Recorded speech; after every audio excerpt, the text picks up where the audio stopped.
After months of fear in a town on edge, the tension is broken. Anxiety replaced by a wave of relief. We were really shocked that it was actually happening. Brooke Andrews and her family learned just before Thanksgiving. 6 people are charged in the beating and murder of her nephew, 21-year-old Preston Atwood. Seward police have arrested James Hellberg, Jennifer Herron, Melanie Goddard, Laurel Correa, Timothy Ryan, and Tyler Goddard. Jennifer Herron is Timothy Ryan's mother, and Tyler Goddard is the son of Melanie Goddard. She's the only suspect who's not facing murder charges, but she is accused of threatening a witness. Really disheartening. Really disheartening that there were that many people involved. According to charging documents, the group believed Atwood was a sexual predator.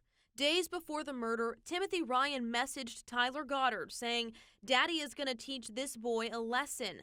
Goddard replied, "Yes." And James Hellberg enlisted the help of a minor, asking her to contact Atwood, ask him out of town, and lead him on.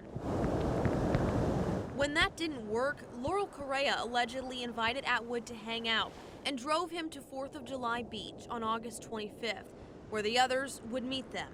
Hellberg told police he heard a crack and someone crying out in pain. Timothy Ryan was standing over Atwood with one of his feet on Atwood's neck, hitting him repeatedly in the neck, ribs, and groin with a black wooden baseball bat.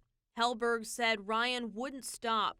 The assault went on for 7 minutes, ending when Atwood stopped moving and appeared to be dead. Atwood was recovering from a broken leg and using crutches at the time. His crutches and the murder weapon would be buried on the beach to be found later, and Atwood's body would be hidden along the power line trail at mile 9 of the Seward Highway until Hellberg decided to confess and lead police to Atwood's location 4 days later. I checked, I checked today, and it looks like we put in close to 1,500 hours of time into this case, and that's not talking about the over 300 hours of overtime that we've put in this case as well. While police quietly put in extra hours, the suspects roamed Seward freely. 64 days without arrests makes murderers drive around like rock stars, just living their lives every day, while we as family of Preston struggle to go to the grocery store.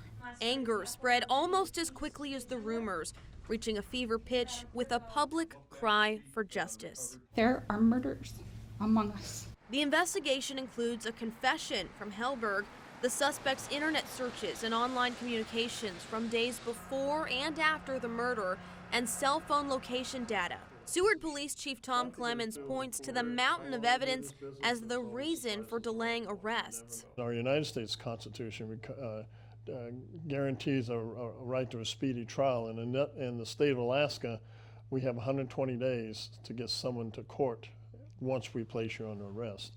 So we decided not to start the clock.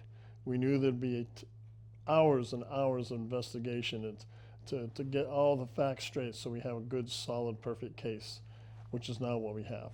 That clock is now ticking. As for the accusations against Atwood's character, his aunt says he was never charged with a sexual crime and she never saw that side of him. I wish I could speak to it. I wish I could ask him. But he's not here to tell us. He's not here to defend himself, nor will he ever be.